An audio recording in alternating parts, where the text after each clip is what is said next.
major security breach at Twitter. With ties to a Florida... Responds to the most high-profile hack in Twitter history. It's 2016. A 13-year-old kid is sitting in his bedroom in Tampa, Florida, playing Minecraft. Ay. His name is Graham Ivan Clark. He's playing Minecraft in hardcore mode, one death and it's game over. On YouTube, Graham goes by the name Open. In his videos, he talks about being homeschooled and how he doesn't have many friends. His parents split up when he was 7. He's raised by his mom along with his sister. Minecraft is his escape, a way to get away from real life. It doesn't take long for Graham to start bending the rules. This video is about a scammer, a liar, and just someone that is pretty scummy. You guys probably know him already. It's Open. Graham, aka Open, makes money selling rare Minecraft skins and flashy usernames. The catch, he never actually delivers them. According to him, by 2017, he's pulling $5,000 a month. He's only 14. But scamming a few Minecraft noobs isn't enough for him. He wants more. In 2018, Graham starts getting interested in crypto and stumbles across a forum called OG Users. OG Users is a shady corner of the internet. It's a forum to discuss and buy rare online usernames. It's crawling with hackers and scammers. They trade stolen or hacked online accounts. For $1,500, you could buy the late XXXTentacion's old Minecraft account or get a clean Twitter handle, like @Beers. Graham signs up under the name Graham $, and gets banned just 4 days later. Again, he took money, but never delivered. But in his few days on the forum, something else grabbed his attention. A new kind of scam. SIM swapping. An AT&T store in the center of Boston. Tech investor Greg Bennett has a problem. He's lost his phone. Luckily, the store rep can help. In cases like this, mobile carriers can transfer your number from the lost SIM card to a new one. All Greg has to do is show some ID, and the process gets started. It takes a little while though, so the man leaves the store while it's being handled. The only thing is that man wasn't Greg Bennett, not even close. And so it looks like somebody walked into a store and said they were me to an employee who was collaborator, then swap out give them a phone with a new SIM card, and then wiped out my SIM card in that process. This is the real Greg Bennett. He shared his story on the Cybercrime Magazine podcast, and his case is by far not the only one. Most of the time, the scammers don't even have to walk into a store. They just call the mobile provider's customer service line, to be someone else, and talk their way in. The next day, the real Greg Bennett is at home in Seattle, sitting with his son, talking business, when suddenly his phone stops working. There's no cell signal, no nothing. And I notice also that I'm having trouble. I'm working on trying to get into my email accounts, and I can't get into my email accounts either. So I'm now thinking very bad things. While Bennett's on the phone with AT&T trying to figure out what's going on, the scammers have already taken over his phone number. Since two-factor authentication is often tied to a phone number, getting access to that number means getting access to all other accounts. All these folks have to do is use your email address to try to log on to these accounts. There it is. So then the password resets is sent to your text, which is now controlled by another phone that you don't have. So the fraudsters now have access to his emails, his bank accounts, and his crypto accounts. 164 Bitcoin gets stolen from Bennett's wallet. Back then, they were worth around $856,000. Today, it would be well over $10 million. Damn! Authorities were able to recover 100 of the stolen Bitcoin, but 64 are still missing to this day. Maybe there were multiple people involved, but in the end, only one suspect was ever identified. It was a 17-year-old with an accomplice who was very good on a computer, and they were actually very good, very efficient. I got to give them some credit for how good they were. Because the suspect was still a minor at the time, he wasn't arrested, but there is evidence pointing to the teenage hacker behind the attack. During the scam, Bennett received an extortion message. It was signed with Scrim, reportedly one of the online aliases used by Graham Ivan Clark. According to the New York Times, additional evidence links Graham to the attack. Afterwards, he suddenly started living large. He moved into his own apartment, a BMW, and a Rolex. And before turning 18, Graham wants to pull off his biggest stunt yet. Among his targets is none other than the man who would one day become the richest person on the planet. Elon Musk. Everything Graham needs for the hack, he taught himself, learning by doing. But you don't just need to take on the richest man in the world to level up your problem-solving skills. You can just use brilliant, Add, Enhance the add, Blender add. platform teaches Fuck fun you. interactive fun Fuck you. challenges. Fuck you. Like here, with their class on programming with functions, how to make Fuck a green you. duck disappear. Use a simple function. I'm gay, Done. but fuck you. It's 6 times more effective than watching lecture videos. That's how you can teach yourself to code, or dive into math, science, data, or just sharper thinking overall. Scan the QR code now, or head to brilliant.org/fern to start learning new skills with Brilliant. With our link, you'll get 20% off the annual subscription, giving you unlimited access to everything on Brilliant. About 24 hours before he gets hacked, the Tesla CEO is busy on Twitter, handling customer support. Should do this automatically. Around the same time, Graham is sitting in front of his PC in Tampa. His plan is to sell rare usernames and access to Twitter accounts, Oh, just like people do every day on OG hey, users. that's a hustler. I'm not He gonna lie. figures each account could go for thousands of dollars, but instead of hacking individual users, Graham chooses the easier route. He wants to come at them from the inside. He picks a new nickname for this mission, Kirk, like the captain from Star Trek. Kirk? Time to get We a know crew. Kirk. He messages what appears to be his first collaborator on Discord. His name is Lowell. Graham claims he works at Twitter and has internal access. We don't know exactly who Lowell is, but the New York Times spoke with him and confirmed he worked with Graham. Most likely Graham brought him in to help sell the stolen accounts. Over the next few hours, their group will grow to at least 5 people. Then Phase 1 begins. Graham must have been preparing for this moment for weeks. We know that from court records. He used LinkedIn to dig up contact info for Twitter employees. That's his entry point. Now he's going to call them. A 17-year-old kid wearing a Rolex. Hi, this is Eric from the help desk. You're having issues with your VPN connection? Graham gets a few Twitter employees on the phone. Some get suspicious. A few even report a call to Twitter's fraud monitoring team. But one employee stays on the line and believes he's really talking to someone from the help desk. Okay, so your VPN's acting up? I'll send you a new link. Hang on. Try this one instead. Graham sends the employee a fake login page. When the employee types in his credentials, Why was Graham a does the scheduled exact same reboot? thing. Literally, In a I real was on the VPN garden for login like form. 1 minute. Now all he needs is the two-factor authentication code. Like how? Graham triggers the 2FA request. The code gets sent via SMS to the employee, who then enters it into the fake login page. Done. Graham is in. Phase 1 is underway. Through the VPN connection, he's essentially inside the Twitter employee's computer. The question now, how does he get to the backend, the place where he can reset access to individual Twitter accounts? Graham starts poking around, but it turns out this particular employee doesn't have the right permissions. From here, Graham can't access account credentials. So Graham digs deeper into Twitter's internal network. He's trying to understand the system, reading through countless internal messages. There has to be Okay, something let me get some useful more here. water inside Then, my. Jackpot. He finds the login Uh-oh. details for someone in Twitter's legal department. That's his way in. The legal department has deep access, and now so does Graham. With just a few clicks, he can now take over any Twitter account he wants. It's simple. Change the registered email to his own, or to the buyer's. Set a new password. Done. Now Graham needs buyers. Phase 2 begins. But there's a problem. Graham's reputation on OG users, the perfect marketplace for rare handles, is trash. No one's going to buy anything from him. So he needs middlemen, dealers. Lowell has been on board since yesterday. Today, Che-Wan joins the crew. Che-Wan is 19 years old and lives on the south coast of England. His real name is Mason Shepard. Not long after, Rolex signs on. He's 22, from Orlando, Florida. His real name is Nima Fazeli. Okay. Graham probably doesn't tell either of them the full story. He claims, just like he told Lowell, that he works for Twitter, maybe to gain their trust. Oh. Because unlike Graham, both Okay. Che-Wan and Rolex have solid reputations on OG users. On Wednesday morning, Che-Wan posts this on OG users. From $2,500 to $3,000, you can buy any Twitter account. Che-Wan even name drops some past customers, supposedly people who've already bought from him successfully. Payment is Bitcoin only, and no small talk. Buyers are told not to start the chat with "Hey," just drop the handle they want and make an offer. Serious offers are discussed with Graham over Discord. 1359, Che-Wan. 5K for @XX, 3K at dark. Let me know. Guy wants them. Also, is @vampire doable? 5K for all 3? Later that day, a potential buyer seems to become part of the crew. Joe. His real name is Joseph O'Connor. He's British too, and 21 at the time. He knows his way around SIM swapping. Of and course his he roommates does. have been involved in an earlier hack of Twitter CEO Jack Dorsey. His exact role isn't clear, but Joe does post a tweet that shows that he's on the inside. It's Twitter's admin tools. Twitter takes it down shortly after it's posted. Behind the scenes, the platform has already started investigating.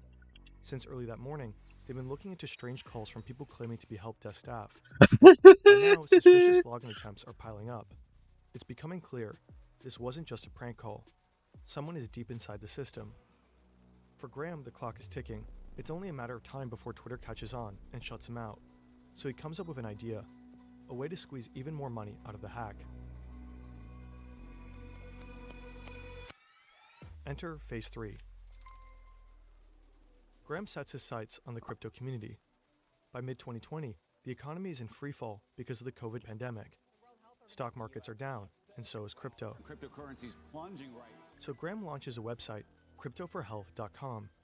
To help people in these hard times, he makes an irresistible promise. Send Bitcoin to his wallet, and Crypto for Health will send back double, just like that. His new plan is simple: convince people to send him money voluntarily. Now he just has to promote the platform, There's no other people knowing and he has this. the best tool to do so. Graham gains access to the accounts of several crypto influencers and platforms. The first tweet goes out from the account Angelo BTC. Then come at least 10 more, all from well-known names in the crypto space. For the next 2 hours, he tweets almost non-stop from major crypto companies' accounts: Binance, Gemini, Coinbase, Ripple, and more. Then at 4:15 p.m., he takes it to the next level. Graham stops using the Crypto for Health link. Now he tweets his Bitcoin address directly. He wants more reach, so he leaves the crypto space behind and targets one of the biggest influencers on Twitter. At exactly 4:17 p.m., Musk's account tweets that he wants to give back to his 37 million followers in the spirit of COVID relief. But Graham doesn't stop there. Next up, Bill Gates, with over 50 million followers. Then Kanye West, 30 million. Jeff Bezos, Mr. Beast, Barack Obama, Joe Biden. Even corporations like Apple and Uber. In total, Graham breaches over 130 Twitter accounts, blasting his crypto scam from 45 of them. Millions see the messages.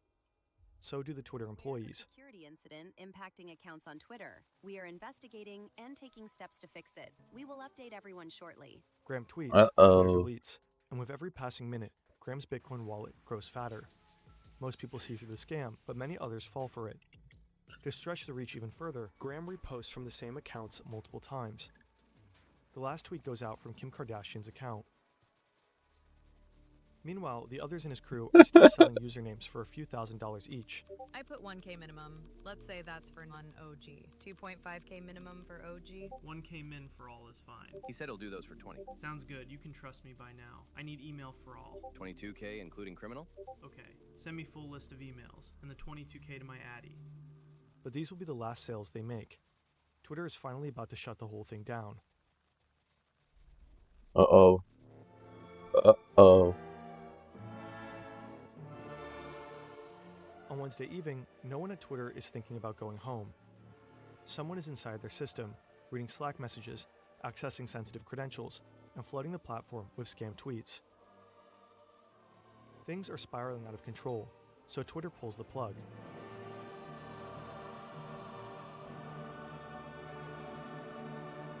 What do you mean? Who's the plug? You may be unable to tweet or reset your password while we review and address this incident. The platform limits core functionality across the board. Many verified accounts can't post. They can't change passwords. Every account that had changed his password in the last 30 days is locked out as well. Twitter is trying to cut the attackers off completely. And it works. Graham can no longer change passwords, sell usernames, or push his crypto scam. Internally, Twitter starts killing all active VPN sessions, one by one. Every employee is forced offline, including Graham. The hack is over, and slowly a full picture of the fallout begins to emerge. In the scramble, Twitter didn't just silence celebrities. They also locked out news outlets and even the National Weather Service, which missed posting a tornado warning. By late that night, many accounts started working again, but some will stay offline for longer. Elon won't post for 3 days, highly unusual. On the other side of the world in England, Chaewon wakes up. So what's been Twitter's response? All verified accounts locked in essentially. It's likely the first time he realizes the full scale of what just happened. The others probably feel the same, except for Lowell, who had already started getting suspicious of Graham earlier in the day. Later that night, Chaewon sends him a disappointed DM. I'm not sad, more just annoyed. I mean, he only made 20 Bitcoin. Graham reportedly walked away with up to $180,000. Authorities alerted major crypto platforms. They blocked the wallets tied to Graham, preventing an estimated $1.5 million in additional planned transactions. Tracking the attackers down doesn't take long. Chewan and Rolex are traced via OG users, linked emails on their crypto accounts, and matching IP addresses. We don't know exactly how they got Graham. His case was sealed due to him being a minor at the time. But just 2 weeks after the hack, authorities make their move. Today I am making a charging announcement on the Twitter hack. The first defendant is Mason Shepard, also known as Chewan, age 19, of Bognor Regis in the United Kingdom. The second defendant is Nima Fazeli, also known as Rolex, age 22, of Orlando, Florida. The third defendant is a juvenile who we will not further identify. Because of COVID, Graham's hearing takes place over Zoom. Uh-oh. It descends into chaos. Zoom bombers hijack the call, blasting rap music and explicit content. I'm gonna end this. In spring 2021, Graham was sentenced to 3 years in a juvenile detention facility. He cooperated with authorities, avoiding an adult conviction. His 229 days in pretrial detention count towards his sentence. As of February 2023, he's out on 3 years of probation. What happened to Nima Fazeli, Rolex, isn't entirely clear. Some reports say he served 3 years in prison. Others point to ongoing negotiations or a possible plea deal. Mason still lives in the UK. According to the BBC, he was never arrested or extradited to the US. If he's ever brought to trial in the States, he faces up to 20 years in prison. Joe was arrested a year after the Twitter hack in Spain.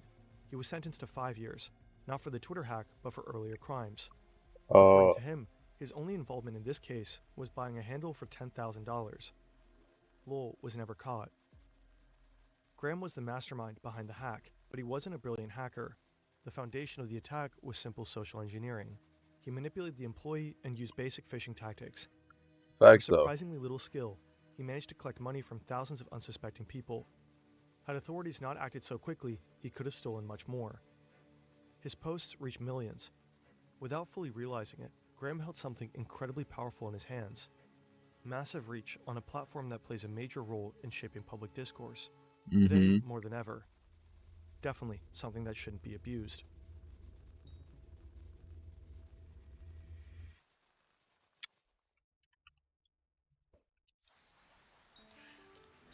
Imagine being able to grow your own weed from home, completely legit. Yeah, that's gonna fire. You buy the plants online, and a company cultivates them for you in real greenhouses. When the harvest is sold, you get a cut of the profits. The cannabis market is booming, and the returns are huge. Oh, you weed, bro. Don't be cannabis. So you keep investing, possibly spending your entire savings. And then, one day, it's all gone.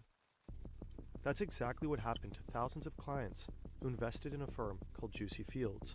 And the story behind all this is just wild. A flashy, revolutionary startup sponsoring international cannabis expos. A promo video starring a German rapper packed with hidden clues. A CEO with an Ivy League degree who barely speaks English. A business address leading to a castle and a group of fake aristocrats. Alleged criminals trying and failing to smoke joints through the slits in their Guy Fawkes masks. Hundreds of millions in losses. Investigations all across Europe. And a mysterious mastermind secretly pulling the strings. Hello, Balls. What's up, man? What's good, Balls? Money green. The story of Juicy Fields was originally Cannabis covered in depth by Cowboys. a brilliant 8-part investigative German podcast called Cannabis Cowboys. We spoke with one of the creators for this video, and also partly based our research on a great YouTube documentary by Despure. You'll find both links in the description.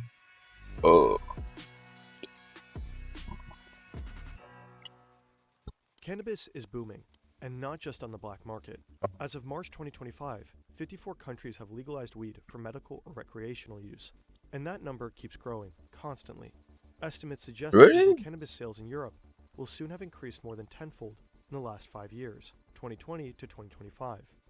Despite being a young industry, the market is already dominated by a few major players, publicly traded companies worth billions of dollars. But one startup is set on shaking things up. In 2019, Juicy Grow officially launches in Berlin, pitching What the fuck is that? Crowd growing. What the fuck is the Juicy Grow? Come on, man. Juicy Fields channels the funds, Juicy grows the plants, and distributes the profits. Getting started is easy. You sign up, pick a plant, and watch it grow in your virtual greenhouse. The What? cheapest one is A 50 virtual euros. A few greenhouse. months later, the Okay, harvest this is sounds sold like the for biggest 68 scam of to all 83 time. euros, yielding up to 66% in returns. Other plants can cost up to 2,000 euros, but will of course generate higher profits down the line. Juicy Fields markets itself pretty aggressively. They pay YouTubers to push the platform with affiliate links. They sponsor major weed This expos has to be like so Spannabis in cap. Barcelona, and they flaunt their success with flashy stunts, Lamborghinis, pompous parties, This lightly has to be clad cap. dancers, and an obscene amount of bling. This promo video takes things to another level. Passengers are handed airplane-shaped joints and welcomed on board by Captain Blunt. There's no and way his people co-pilot, believe Mary this. Jane. Next stop, a massive hotbox party up in the clouds. Another video shows a relatively successful German rapper endorsing Juicy Fields.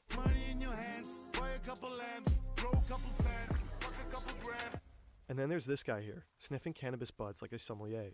Just moments earlier in the video, he was playing Captain Blunt. He's the CEO of Juicy Fields, Alan Glantz, the face of the company.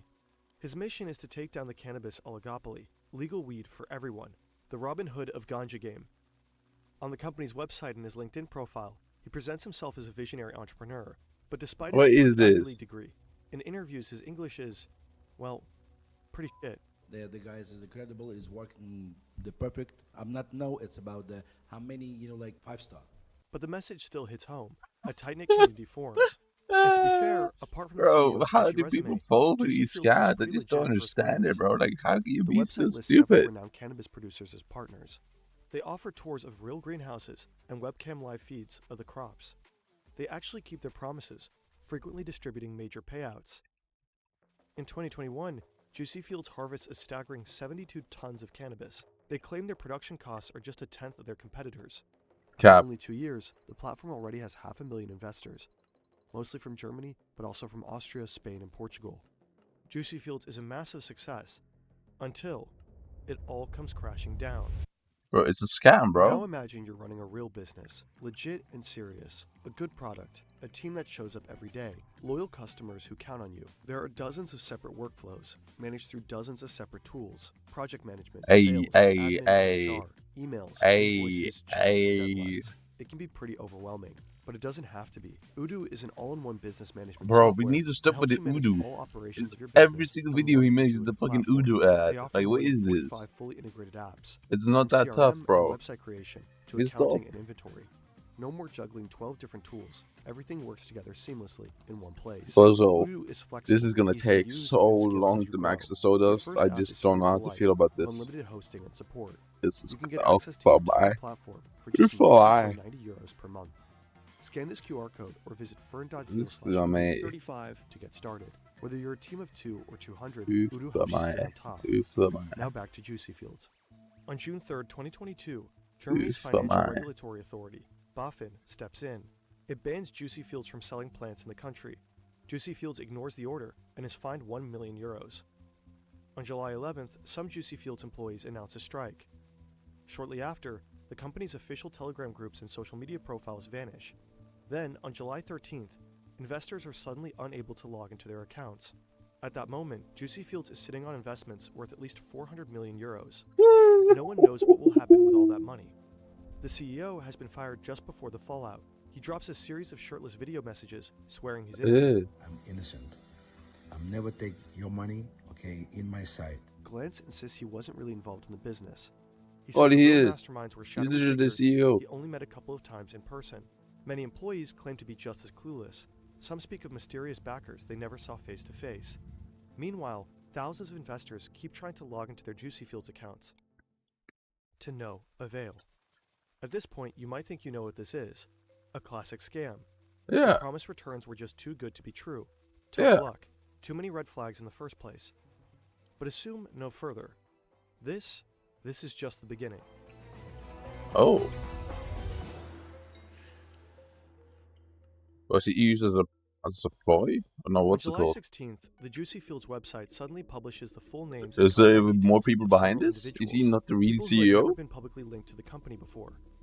The statement accuses them of plotting a hostile takeover. It claims the customer logins had to be frozen to prevent that. This is Nicholas Martin, a journalist at the German public international broadcaster Deutsche Welle. He has followed the case from the start, and spent over a year investigating it. He explains that Juicy Fields split into two fractions. The old Juicy Fields, made up of the platform's original founders, and the new Juicy Fields, a group of individuals based in Germany. These new people are all connected to Juicy Fields AG, a PLC registered in Switzerland, so they seem to have some actual ties to the platform. Their official address is a castle. Why is so much illegal activity linked to Switzerland? Am I missing something? Princes. But according to Martin's research, these people are only fake aristocrats. Their titles are not real. The old Juicy Fields operators zero in on a wannabe nobleman in particular. They claim he stole all the funds and disappeared, hinting that he's hiding out in the Bahamas to evade taxes. They tell him to stop acting nasty, and that they're getting irritated by his actions, especially their guys in black hoods. Leaked documents suggest that Juicy Fields' main bank account was opened by one of those fake aristocrats. If this were true, the new guys from Switzerland would have had direct access to all the money. Also, I should get rid of Taylor Visitor. At this point, I didn't know there was other better options. By a criminal gang of fake German noblemen. But the presumed aristocrats fight back. They claim they never had access to the main bank account, saying it was set up with a fake passport and a fake signature. To prove their point, they leak internal documents allegedly exposing the real masterminds behind Juicy Fields, the people running the website and the company itself. According to these documents, 4 Russian-born men are listed as the official owners of the German Juicy Grow GmbH. The leak even includes passport copies for 3 of them. The company's actual CEO appears to be a man named Victor Bittner, a Russian-born German who has stayed completely out of the spotlight until now. Orban. But the main shareholder and the true mastermind behind all of it is supposed to be a Russian named Paul Bergholz. It also turns out that Juicy Fields wasn't just operating through 1 or 2 companies. The companies in Germany, GmbH Ltd, and Switzerland, AG plc, appear to be linked to at least 6 other European firms. The company's legal imprint starts to get edited on an almost daily basis, and nobody knows by whom. Then, a newly appointed CEO from South Africa speaks up. Again, there's no way to prove this guy decline you. I'm sorry, girl. In November 2022, I know he's fine as shit, baby. appears to I know have he's summoned fine a as shit, but so-called listen, bro, anti-crisis we can't be committee. doing this. All attendees are hiding behind V Too for expensive, vendetta look. masks. They keep blaming the new Juicy Fields, and even dangle the hopes of recovering Bye. lost investments. But the whole thing feels surreal. One of the 6 masked figures tries to smoke a joint through the slit in his mask, and fails spectacularly. It's total and utter chaos. There's countless leaks and docs flying around. There are CEOs, founders, shareholders, presidents, and consultants. But who is really calling the shots?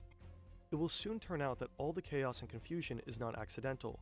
It's most likely part of a meticulously orchestrated farce.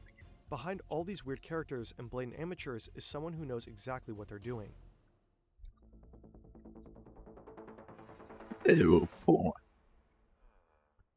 October 2021, 9 months before the login freeze. Victor Bittner sits alone in Berlin. On paper, he is the CEO of the German branch Juicy Grow, but he's not the one calling the shots. The real power lies with a small group operating out of St. Petersburg. Bittner is little more than a frontman, a puppet CEO, facilitating access to the German market. He is also the one who set up the German bank accounts that are now full to the brim with millions of investments. But the world is in lockdown, and traveling is nearly impossible. Bittner's bosses are stuck in distant Russia, and Bittner starts wondering, why not take the money and make a run for it? He seizes the moment and hogs 1.5 million euros for himself, but it doesn't go unnoticed. The puppeteers in Russia order their in-house fixer to fix the situation. Bittner is marked for liquidation, but the fixer refuses, opts out, and walks away. About a year later, he blows the whistle. Using the alias Anders, he reaches out to a Swedish lawyer who represents people affected by the scam, Lars Olofsson. The whistleblower Anders said that I don't want to be a part of this. Yes, I could scam people. I'm a criminal. Yes, but I don't want to be involved in killing people. Nicholas Martin and the creators of Despair documentary have spoken to Anders as well. We can't independently verify his claims, but Despair was able to prove that he was in fact part of a criminal network in St. Petersburg. Anders says Juicy Fields wasn't just a massive scam, but a perfectly orchestrated puppet show, with a brilliant mastermind pulling the strings on a whole cast of disposable puppets. The most visible of them was Alan Glantz. Anders confirms that he never was some business genius with a degree from an elite university. Thank you guys for understanding. He appears to have been a taxi operator in St. Petersburg before his stint at Juicy Fields. His real name isn't Alan, it's Anatoly. They bought him designer suits and a Rolex to make him look the part. The entire Juicy Field success story was carefully staged. The 72-ton harvest, the 500,000 investors completely made up. Most of the big-name partners had no idea they were being featured on the website. The Lamborghinis were rentals. The tours took people to random cannabis plantations with zero connections to Juicy Fields. And the profits from those crops, the sales never actually happened. There was no revenue stream whatsoever to pay out those returns. The truth is that Juicy Fields was never even allowed to sell cannabis-derived financial products. The Berlin Trade Register officially listed the company as a gardening supply business. Everything points to a classic Ponzi scheme. New investors kept pumping in new cash, and the old investors got their payouts from that same pool of money. Of course, the whole system only works as long as it keeps growing. But the masterminds knew it wouldn't last forever. According to Anders, they had a clever exit strategy, a tangled web of shell companies, a bank account in Cyprus, and a few hand-selected fall guys to take the hit. I'm calling them useful idiots. These are people who are just being paid to be seen and signing papers and so on. They are not the mastermind. Anders says the entire power struggle was orchestrated too, a big fat red herring to sow confusion and distract people from what was really happening. The accusations against the fake aristocrats, the leaked Russian passports, probably all staged. The passports are fake, the names made up, the photos edited. Damn! The only real thing is this. There really was a tight inner circle behind Juicy Fields, and they were really led by one mastermind. His name just wasn't Paul Bergholz. Anders describes him as a low-key, tech-savvy guy, an IT expert, darknet enthusiast, and die-hard cannabis fan. Oh, let's go! Apparently, he's really into rap. Juicy Fields produced multiple promotional music videos, and Martin's research suggests that the rap lyrics in them were actually written by Paul himself. In one of the music videos, you can see these Russian Matryoshka dolls in the background. Anders says Paul explicitly requested that. But why? As a hidden Easter egg? A subtle flex? Why would he deliberately draw attention to his home country? Was he so sure that no one could touch him there? Money, money, green. Started with a dream. Now we getting rich now. And this is not the end of it. Whistleblower Anders claims the entire thing. Juicy Fields, the Ponzi scheme, the puppet show, it was all just a front for an even bigger operation. Money laundering. Nice.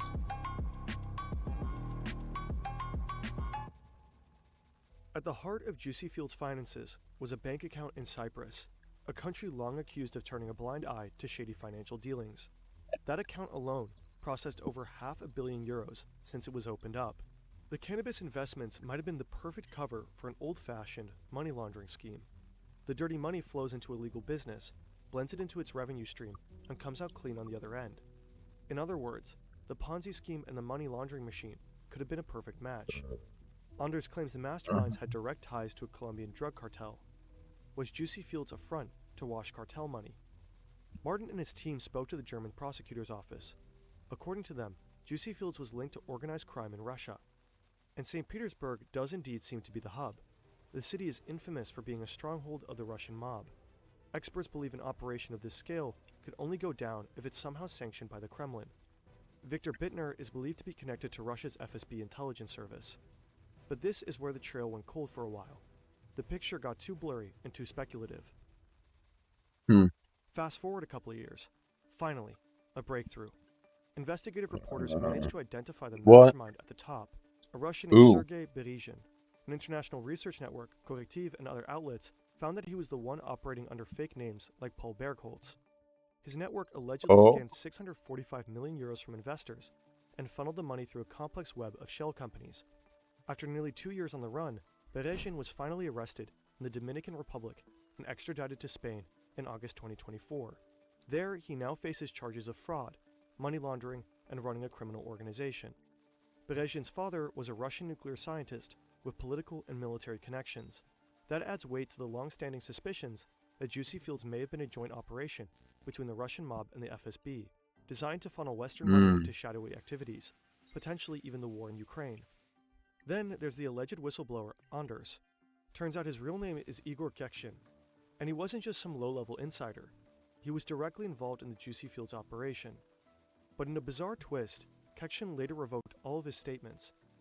Apparently, someone tried to kill him, twice. In one incident, his car was blown up shortly after he returned to Russia.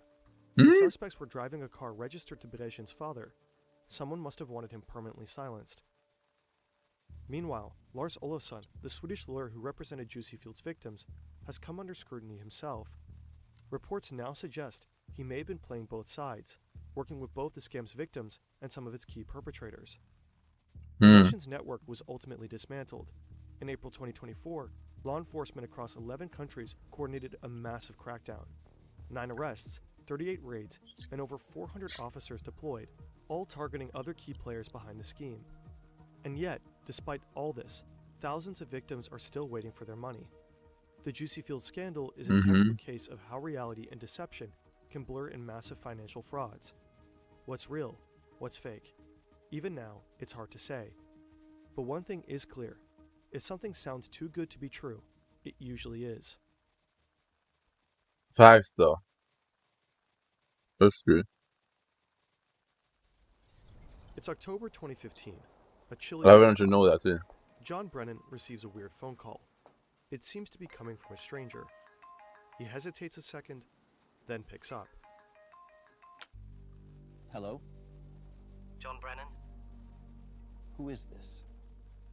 You're a f***ing loser. If John Brennan hadn't been John Brennan, this might have looked like an ordinary prank call.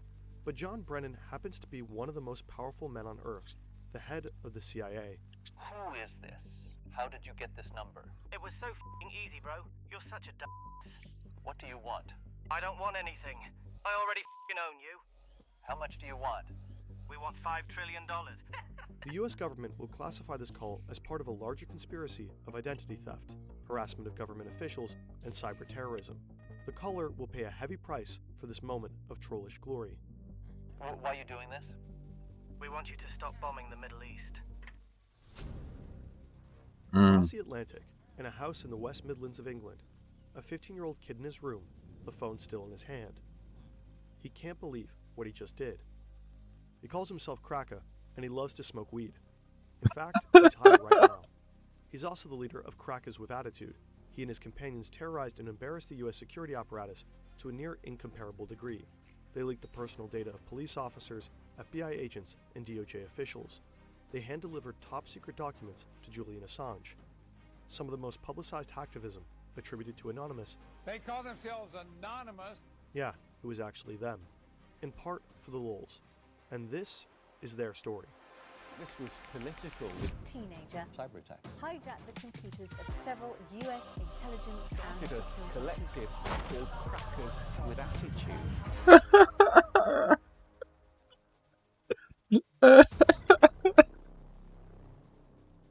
2008 in Virginia. A different kid, who only calls himself Default. He's a pretty typical American teenager. He loves soccer, video games, and his dog. He often clashes with his father, who works in the government. At some point, Default starts cheating in his video games. This gives him the first taste of using computers to do things that you're not supposed to. Exciting, powerful things. He starts learning all that he can about how computers work, and how to get them to bend to your will. 2008 was an exciting time to get into hacking. The decentralized hacktivist group, Anonymous, was in its heyday. If you managed to get into their secret chats, you got a front-seat view of their actions. Facts though. Yeah, Anonymous is kind of legendary, I'm not gonna lie. You all know who they are, especially by the mask. Hackers with the group Anonymous. Citizens of the world, we have seen the erosion of due process. A cyber war. Anonymous. Anonymous has struck again. Young Default is fascinated. Anonymous embodies an exciting spirit of freedom through chaos. They showed how you could force the whole world to pay attention without you having to leave your bedroom. Some Anonymous actions are political, some are just trolling, and Default, after tasting this very new kind of power, is keen to learn everything he can about hacking. He starts to hack random websites just for the challenge of it, just to see if he can. But after hanging around Anonymous's chats for a while, he starts to find the group, well, cringe. For one thing, it's crawling with feds. People are getting arrested, and it's tough to know who to trust. Anonymous has become so big that vetting people becomes difficult. There's tons of infighting and doxing. Since it's the only hacktivist group most media outlets know about, Anonymous keeps getting credited for the work of other, often more sophisticated hackers. It's a mess. So Default gets involved with offshoot Hi, hacker Georgina. groups, one of them called Hey, baby. AnonSec. The group positions itself as anti-anonymous. But similar to Oh. Anonymous, AnonSec performs operations, hacking initiatives that sometimes have a political purpose, and sometimes are just, Aren't as you one might say in Georgina? 2008, for the lols. I hated recording that. AnonSec is quite advanced, and Default gets better and better at the game. The group controls a botnet. A botnet is essentially a large pack of infected computers under someone's control. You can use those computers to further spread malware across the internet to make the botnet larger and larger. Or you could, for example, attack a server with it in order to overload it. Default is tapping around AnonSec's botnet and gets curious about what computers they've actually gotten under their control. He finds that one is a server of the Canadian Medical School, Windsor University. Suddenly, Default finds himself with direct access to the university's finances. He pulls up records of students who owe the school money. It all adds up to $9.4 million. And at the bottom of the list, something very tempting.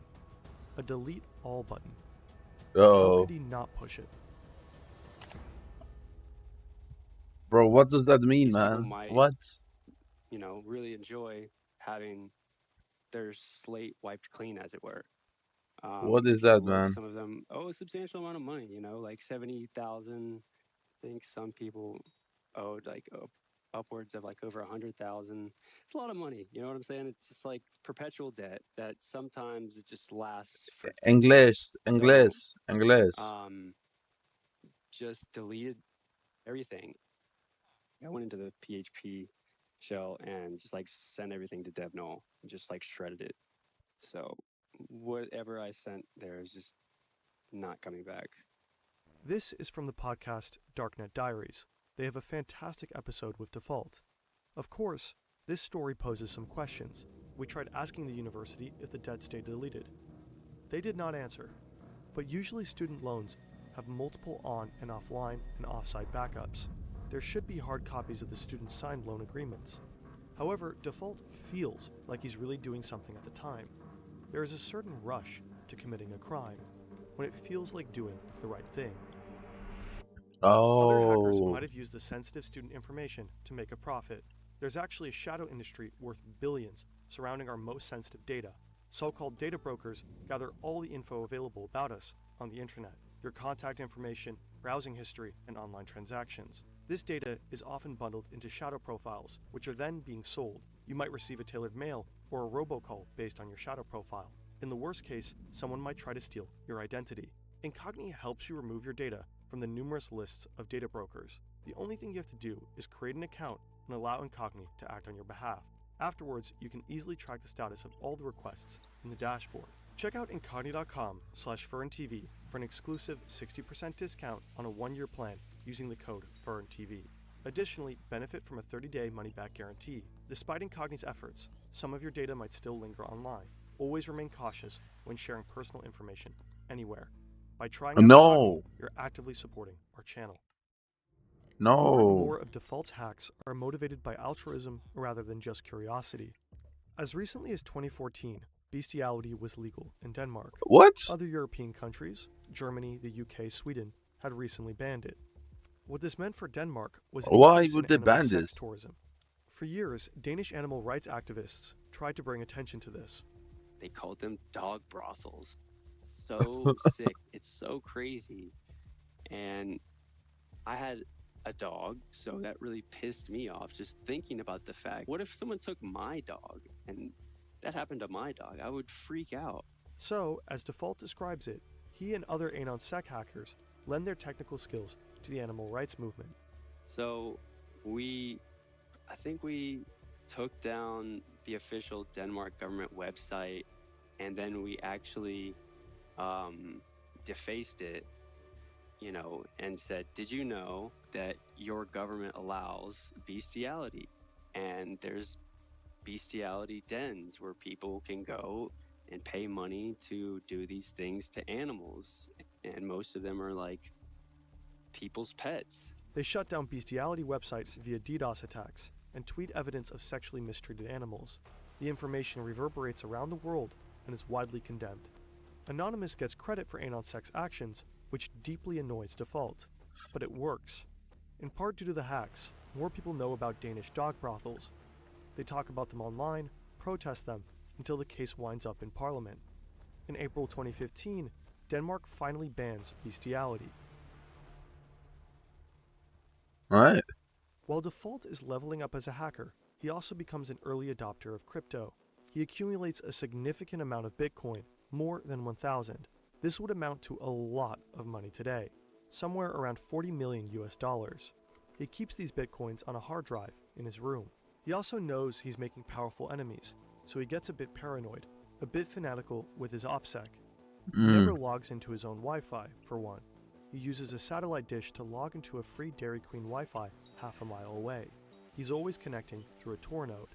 Every time he turns off his devices, he makes sure they're encrypted. When he turns them back on, he's he really has to good, wait huh? 30 minutes for them to decrypt.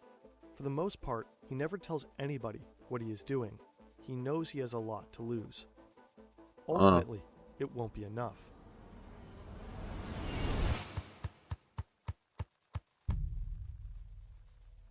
Back in May 2013, a 29-year-old US intelligence contractor also has a lot to lose. He has his own home in Honolulu, a loving girlfriend, and a salary of over $200,000 per year. But he's discovered a huge secret, and it's too big to keep. The US government has the ability to spy on pretty much any man, woman, child on the earth who has come into contact with a computer. And this contractor, unwittingly, has helped make that technology possible. He's haunted by this information and horrified that his government is violating its public civil rights so egregiously. He knows that revealing this information to anyone, a lawyer, a judge, or even Congress, would be committing felonies so severe that he would spend a lifetime in prison. He's worried he'll never see his family again, and he doesn't know what consequences there will come if he blows the whistle. But he has to do it. He's been quietly collecting evidence of this secret for a while, and he's just downloaded the last documents. He tells his employer, the US government, that he needs a couple of weeks off to manage his epilepsy. This buys him a bit of time to leave the country without arousing suspicion. He chooses Hong Kong because he views it as a bastion of free speech. He believes it's one of the few places in the world that could and would protect him from the wrath of the US government. There he meets journalists Laura Poitras and Glenn Greenwald and delivers evidence of what used to be waved off as a conspiracy theory. And so Edward Snowden becomes one of the most important whistleblowers of our modern time. Snowden's revelations scandalize the world and spark a long overdue debate about individual privacy versus national security. He inspires many young Americans like Default to take a good hard look at how their government functions. Default doesn't want to sit around and let surveillance happen to him. He wants high-ranking intelligence officials to know what it feels like to be spied upon, to have their private information stored and distributed, and to have it used against them. This is when he teams up with the Crackers with Attitude, founded by Kraka, the kid who's always high.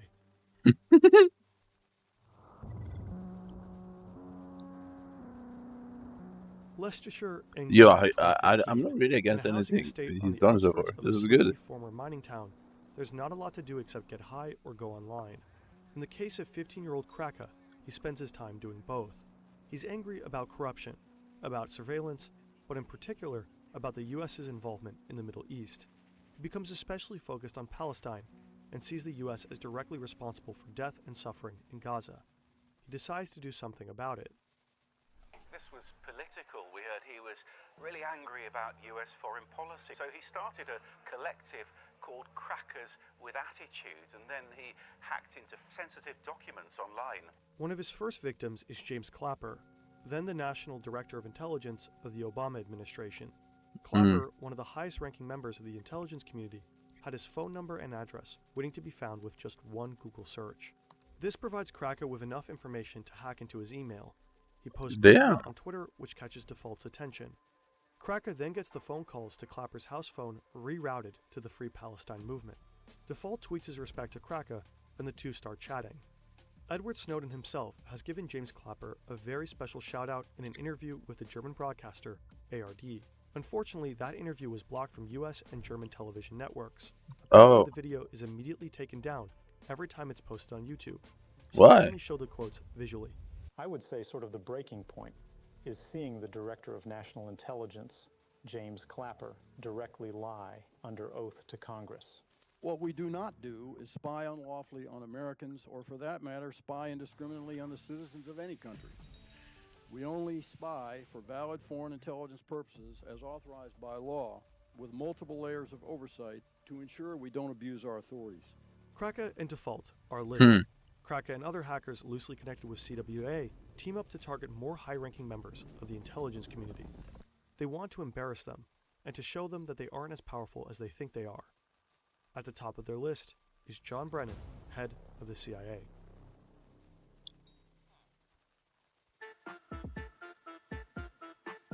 Brennan, like Clapper, has enough information online that he basically doxes himself. Kraka looks up his publicly posted phone number and finds out it's a Verizon number. He calls up Verizon's internal tech support and pretends to be an on-site technician who's having trouble helping a customer on site. Tech support asks Kraka for his employee code, and he just makes one up on the spot. It works. The support technician provides Kraka with access, and suddenly he has the account number, the PIN, and John Brennan's private email address. If you have just enough information on someone, pieced together from different sources, say their address and last 4 digits of their social security number, you can easily change the passwords on all kinds of accounts and take it over. And that's exactly what Kraka does with Brennan's AOL account.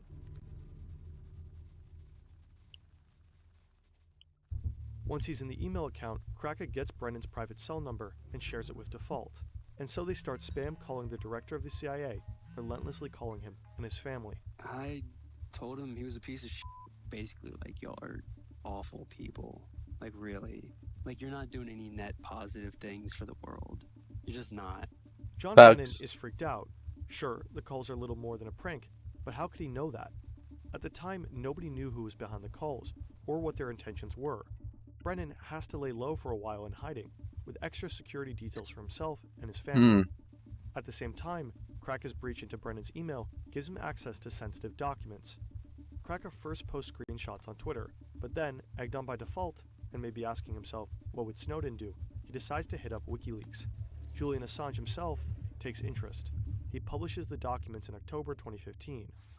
They include Brennan's 47-page SF-86 application, a sensitive form required for obtaining top-secret government security clearance. The form reveals his criminal history, psychological records, past drug abuse, and other details nobody would want about themselves online. Not only that, from Brennan's emails, WikiLeaks publishes Bush-era recommendations for how the presidency should operate in the Middle East. There's also an internal congressional correspondence from the Senate Select Committee on Intelligence that offered suggestions on how to make future interrogation methods, also known as torture, compliant and legal. The breach cost the agency $1.5 million in damages and relocation costs.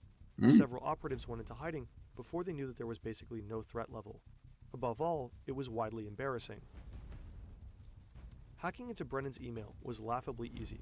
This is true, and it's true that you guys have actually broken into his private email account. How difficult would you say it is? You mean out of 10? Sure, out of 10. 1. 1. It's a lot of, I guess, private information, really. He's pretty stupid, really. He's supposed to be so high in the government, like head of CIA, but he should be a bit more clever. Can you give us any indication of your background? I mean, how old you are? Are you in the United States? I mean, anything you can tell me about yourself? Yeah, I'm still the age of 20 years old. I smoke pot, and I live in America. And you smoke pot? All day, every day. We wonder what John Brennan must have thought, while undoubtedly watching this in his relocation house. What fury must have built up inside him. The CWA aren't done. They release more and more information. With control over Clapper's and other operatives' accounts, it's even easier to get people to give up information to in turn access further accounts and databases. They gain access to FBI's Deputy Director Mark Giuliano's account. There, they discover a database with personal information of 9,000 Department of Justice officials and 20,000 FBI agents. They post it. They then get access to the Justice Department's Joint Automated Booking System, which has records on all U.S. prisoners. They check out the records of fellow hackers like Jeremy Hammond and post those online as well. They wreak havoc and embarrass one institution after another. Did these kids really think that they were going to get away with it? At the time, I really didn't care. I just, like, that was towards the end of the run. It was just like, all bets are off. You know, I'd gone all the way down the rabbit hole. I just become very disillusioned with people's complacency and their lack of care for what was going on. So it's like, we're gonna bring Fair attention enough. to this with like chaos and mayhem. And so he did. Kraka knows his actions have poked a very big bear. He knows there will be consequences. He just doesn't know what they'll exactly be. I'm gonna go to Russia and chill with Snowden, because I know that the government are pretty mad about this. I'm probably gonna get tortured. I'm actually a pretty fast runner. Default is paranoid the whole time, constantly worried about his OPSEC. But he let his guard down. Default became involved with an ex-girlfriend of one of his friends. According to him, he asked his friend in advance if it's okay with him. The friend says sure, go for it. He's way over it. But he isn't. Default and his friend are hanging out one night, drinking and chatting over Xbox Live.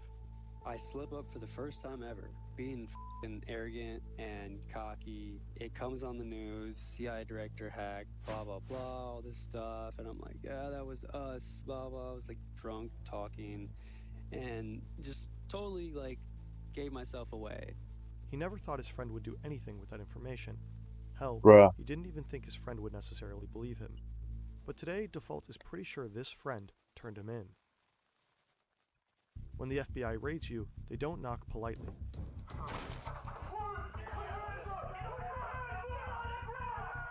FBI agents enter Default's room just as his computer finishes decrypting. They are pointing assault rifles in his face.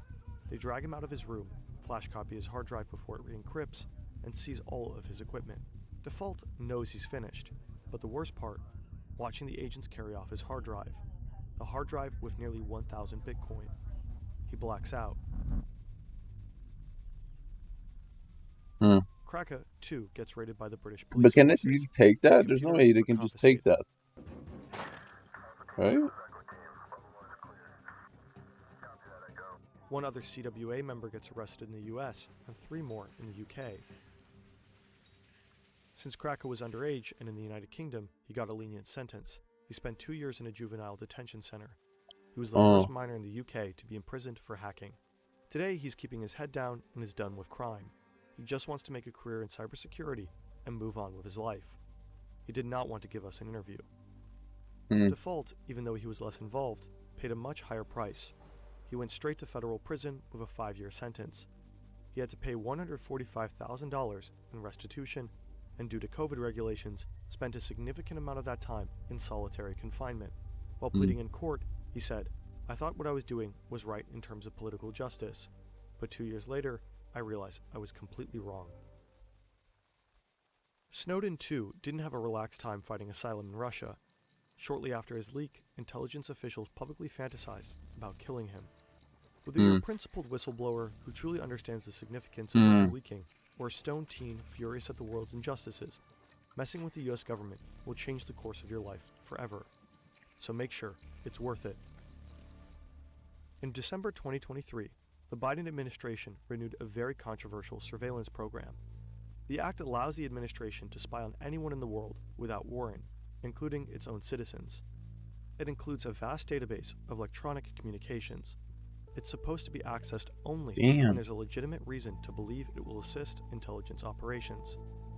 But a US court ruling in 2023 found that the FBI has already misused this database 278,000 times. Unlawful searches were particularly rampant between 2016 and 2020. Of course. They've snooped in the private communications of donors to various congressional candidates. They've been watching suspected January 6 rioters, and they've also been surveilling Black Lives Matter protesters. Maybe they're even surveilling us.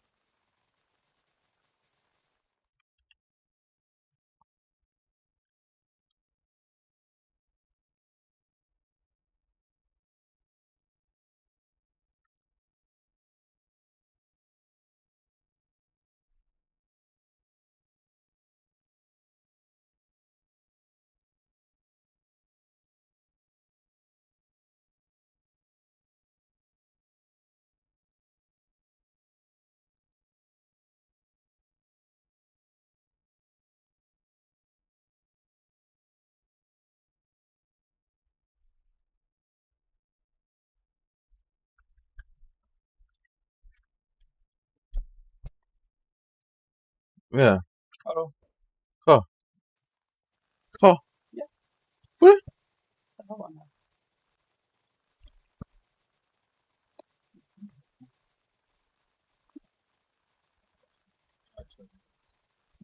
Nou, dat is goed, is je. Oh ja, interessant.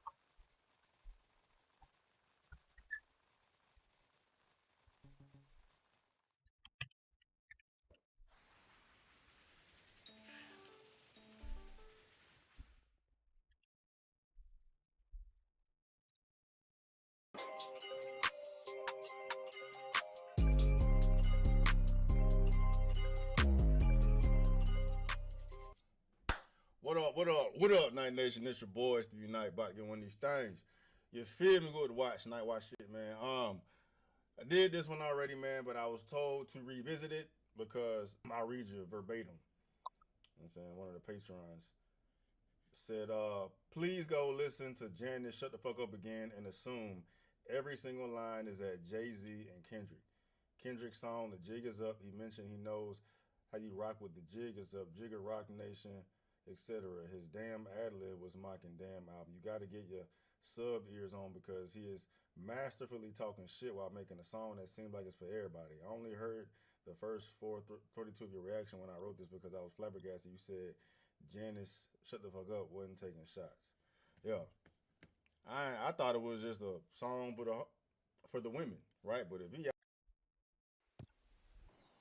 September 26, 2022, just before 8 p.m. A sailing ship is drifting gently on the Baltic Sea. The captain is getting ready for This is the old third wave? He checks his radar and sees two red blips flashing on the screen. He stares out into the darkness. Nothing. So he radios a nearby ship. Their crew reports something strange. Giant whirlpools in the water. When his ship approaches the spot, the captain is hit by a sharp and sour smell. Gas. He immediately notifies the Swedish authorities. They confirm his suspicion. There's an underwater leak. Tons of natural gas are flowing uncontrollably into the Baltic Sea. Nord Stream 1 and 2 are a twin set of undersea gas pipelines running from Russia to Europe, the longest in the world. And they've been hit. 4 separate explosions at 2 different locations roughly 50 miles apart. It soon becomes clear that this was not an accident. It was an attack. One of the largest acts of sabotage in history. A violent act that triggered the largest methane leak ever recorded and threatened the energy supply of Europe's largest economy. Enormous teams of journalists raced to uncover who did this and why, while authorities stay suspiciously quiet. Out of the fog of war, an unbelievable story begins to take shape. One of conflicting intelligence, possible false flag operations, and a scramble for evidence amid Europe's largest armed conflict since World War II. A story of speed camera photo clues, an aging yacht, traces of military-grade explosives and CIA training. And of a ragtag crew of patriots on a Hail Mary mission that would change the geopolitical landscape of an entire continent. Gas bubbling up over an area of more than 1 square kilometer in the Baltic Sea. A boiling cauldron. The busy Baltic Sea bursting with gas from ruptured Russian Nord Stream reinforced pipelines. One of the investigators told me that this case is by far the most relevant, political sensitive and important case in the history of the Federal Republic of Germany. There are no shortage of theories about who or what was behind the blast.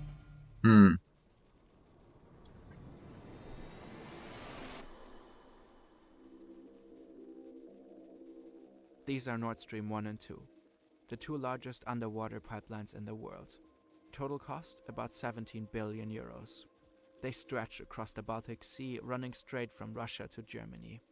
Back in September 2005, Vladimir Putin and then Chancellor of Germany Gerhard Schröder shake hands on the deal to build the first pipeline. It's Schröder's last big move before leaving office. Just weeks after losing re-election, Schröder lands himself a new gig as chairman of Nord Stream AG. He becomes the top lobbyist for Russian energy giant Gazprom. Wir brauchen dieses Gas und es ist das kostengünstigste, das wir bekommen können.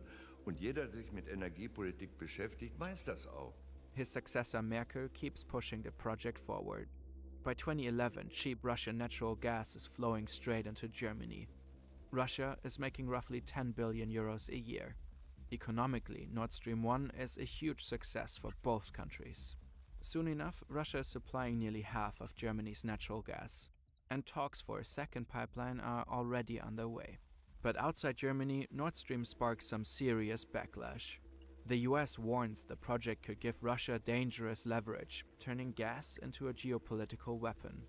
And the European Union also wants to reduce its dependence on Russian gas. Eastern European countries are pushing back especially hard.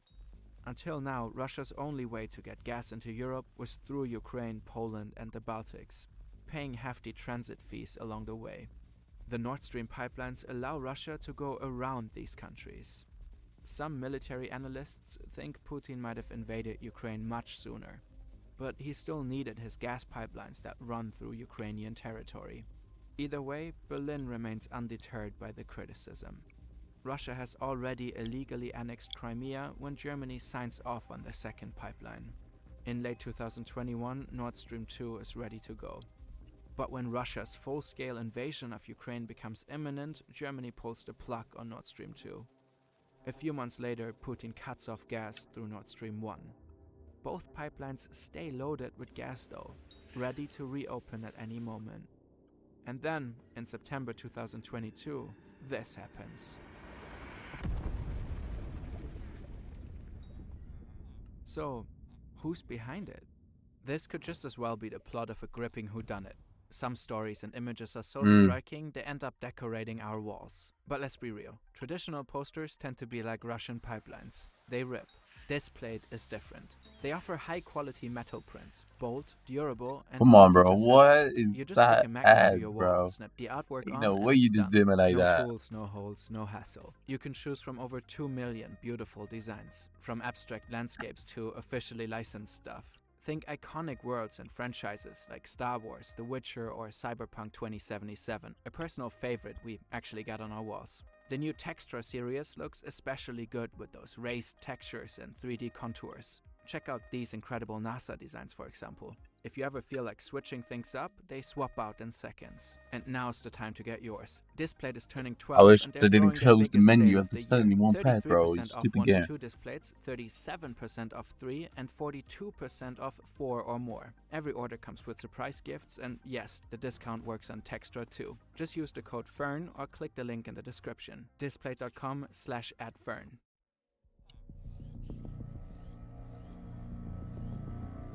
The Baltic Sea is one of the most closely monitored bodies of water in the world.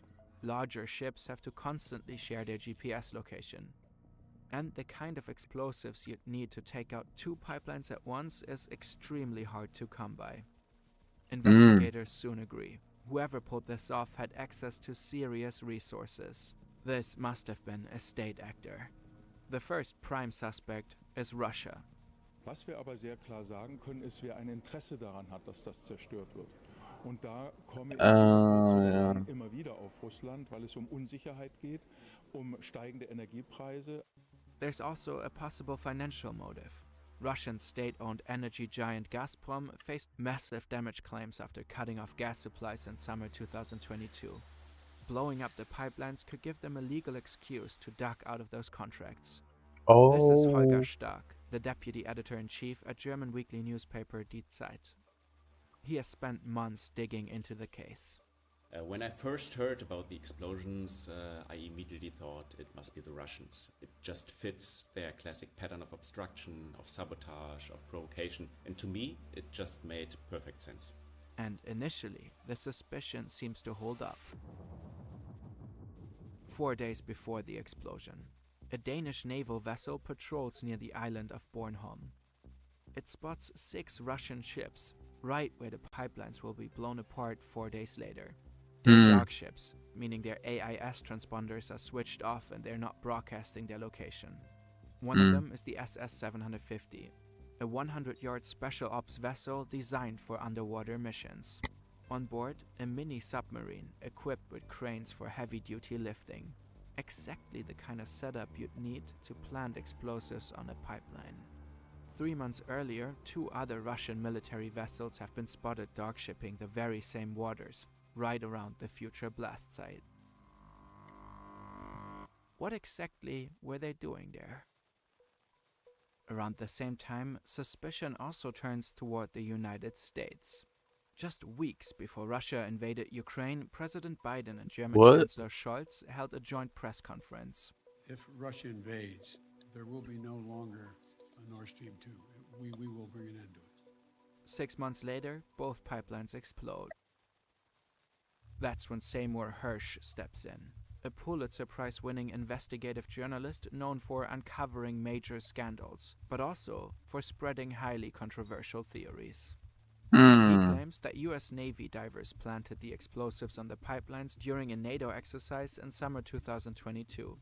He also says they got help from a Norwegian Navy minesweeper and surveillance aircraft. The alleged motive? To push Russian gas out of the European market and make room for American liquefied natural gas. Norway is another key supplier and would benefit too. But Hersh's story quickly comes under fire. The flight data recordings from Norway do not match his timeline, and the ships he mentions haven't even been near their site. Norway is not a part of this, I think. Hersh had just one source, an old source from the world of intelligence, someone who picked up fragments of a story and then filled in the rest. Hersh admits that he had only this one source and that this source didn't witness anything firsthand, and to me, that's already a red flag. Hersh is 88 right now. In recent years, he has been repeatedly criticized for relying on thin sources and pushing shaky claims. He no longer comments publicly on his Nord Stream story. The strongest lead points to neither Russia nor the United States. Ukraine. Shortly after the explosion, Holger Stark gets a crucial tip-off from a well-connected source inside the intelligence community. So I called someone I've known for a long time and asked, was it Russia? He just looked at me and, with a very long and quiet and doubtful look, he slowly shook his head.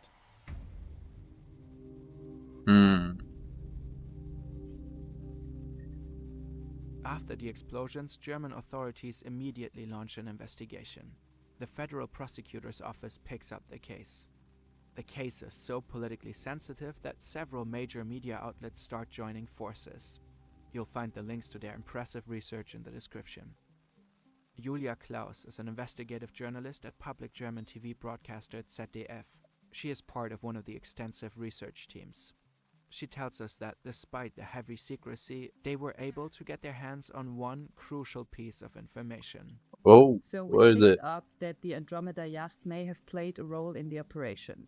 The Andromeda is a small German sailing yacht just over 15 yards long. But could such a small boat be used to pull off such a sophisticated military-grade underwater demolition? It does have one major advantage. It's discreet. And unlike larger ships, it doesn't have to broadcast its position. The journalists uncovered that the Andromeda was chartered between August 27 and September 24 from a German boat rental company called Mola Yachting. The total rent of 11,900 euros was wired by a Polish travel agency. They submitted 2 passport copies, one Bulgarian, one Romanian. The name on the Romanian ID was Stefan Macu. Macu lives in Moldova, a small landlocked country in Eastern Europe. Julia Klaus and her team get on a plane and pay him a visit. We were sitting in his garden, and when we showed him the passport number, he immediately recognized it. He said it matched his old passport, which had long been expired. But he had no idea how his personal data ended up in connection with the Nord Stream bombing. The passport was fake, just like the Bulgarian one issued to a man named Mikhail Popov. Another team of journalists head out to Wiek Harbor on the German Baltic island of Sweden, where the Andromeda crew has last been seen. They speak to the harbor master who the way he remembers explained seeing Russia them. earlier, I mean, it has to be Talk Russia, to other no? witnesses and even rent the Andromeda themselves. Step by step, they are able to piece together the route the boat most likely took. Meanwhile, Stark and his team follow up on another lead. The Polish travel agency who paid for the yacht. It turns out to be a shell company. Behind that shell company, we found a Ukrainian businessman, someone who was operating in the gray zones of the underground economy in Kiev. He clearly was being used, obviously as a favor to someone higher up in the chain of command. Charter that boat, pay the bill, don't ask questions. In March 2023, Stark and his research team published their findings. The timing is delicate. The German public is locked in a heated debate. Should the country send tanks to support Ukraine? And now reports suggest that Ukrainians may have attacked a German-Russian energy pipeline. That's politically explosive news.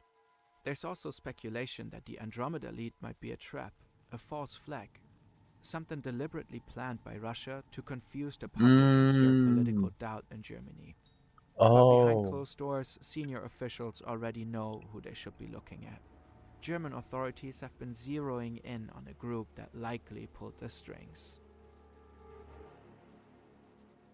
June 2022, 3 months before the Nord Stream blast. The German Foreign Intelligence Service BND receives a top-secret report. It's from the Dutch Military Intelligence Service MIVD. They say they've been tipped off about an imminent sabotage operation targeting Nord Stream 1. The suspected culprits, a Ukrainian Special Forces unit traveling with fake passports and a rented boat. The attack is set to be scheduled for June 19. That's only a few days away. Shortly after, another warning comes in from the CIA. They too have been alerted by the Dutch. But June 19 comes around, and nothing happens. The warnings are written off as false alarms. No one notifies the German Federal Police, or the German Navy, or counterterrorism task forces. 3 months later, the pipelines do get hit. Almost exactly the way the Dutch report had predicted. So right away, investigators turn their attention toward Ukraine. January 2023, 4 months after the explosions. On board the Andromeda, investigators find compromising material. DNA, fingerprints, a water bottle, and a single barefoot shoe. And on a table and in the toilet, traces of a powerful underwater explosive called HMX, also known as octogen. That's the exact same compound found at the Nord Stream blast sites. At this point, the investigators are sure. This boat was part of the secret sabotage operation. But who did it? Then comes the key piece of evidence. A photo. It's early morning. A van speeds down a I didn't know rural they road. found a photo. The driver has been hired to take a group of Ukrainians to the port. He has no idea who they really are, but he carries their diving gear in the back. He is going fast. Too fast. The speed camera photo shows a white Citroen Space Tourer with Ukrainian license plates. Next to the driver sits an unidentified passenger. Investigators track down the clueless driver. He confirms the identity of the passenger. A Ukrainian national named Volodymyr Z. Bingo. The grainy snapshot marks a turning point. In June 2024, German investigators issue a European arrest warrant for him. Over time, more and more connections start pointing towards Ukraine. Investigators manage to fully identify the alleged Andromeda crew. Journalists even speak with a Ukrainian informant who claims he helped them plan the attack. Today, authorities have a fairly clear picture of what most likely happened.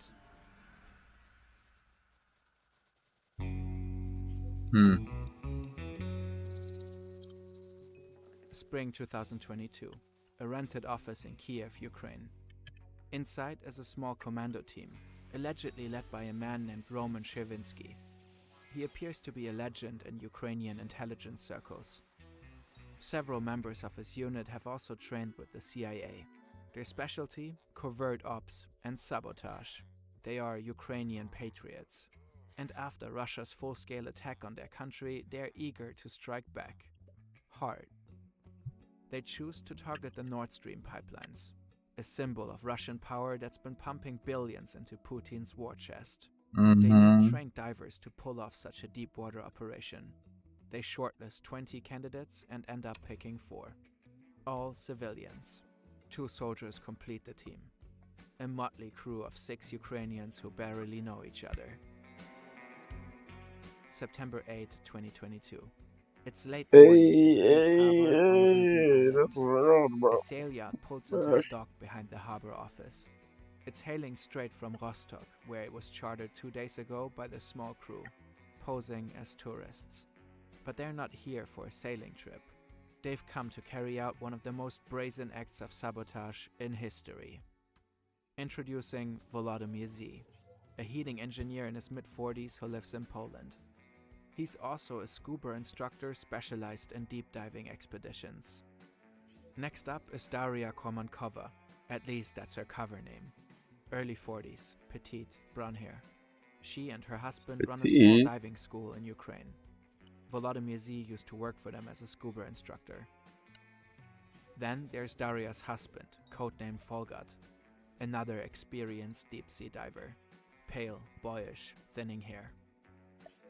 The fourth member is the commander, codenamed Rubik, seasoned combat soldier built like a tank and a capable diver himself. He's the mission lead aboard Andromeda. He stays in constant contact with Kiev via 16 burner phones and a stash of prepaid SIMs. The fifth one is the captain, an active duty soldier. Grumpy, hostile, broad frame. A witness will later describe him as a guy who's had one too many hamburgers.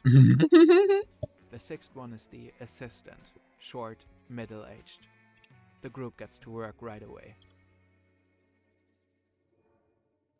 A harbor worker watches them from a distance. They're unloading grocery bags from a van, carrying them to the boat across the parking lot. Each walk is about 100 yards. The assistant is standing next to an unusual amount of compressed air cylinders. The harbor master walks over. "You guys need a hand? You can pull the van closer if you want." The assistant shakes his head. "We're good." The harbor master doesn't know that these cylinders are not for diving. Each one of them is packed with up to 35 kilos of HMX explosive. This would be the last real chance to stop them. It passes. Shortly after, the Andromeda casts off. Operation Diameter is underway. Here's the path both Nord Stream pipelines take. Nord Stream 1 and the recently completed Nord Stream 2. From Rügen, the Andromeda makes its way to Bornholm and docks again on the small Danish island of Christiansø. Out on the open water, the crew starts assessing the situation. The boat is past its prime. The wood creaks with every turn. The walls are scuffed and the autopilot's broken. The 75 horsepower diesel engine rattles like an old farm tractor. It's quiet out here on the Baltic Sea. They only pass a few ships, and no one really pays attention to a small sailboat bobbing on the waves. The crew uses sonar technology to echolocate the pipelines. They probably conduct multiple expedition dives, but progress is slow.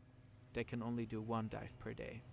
By the end of the second week of September, a storm rolls in.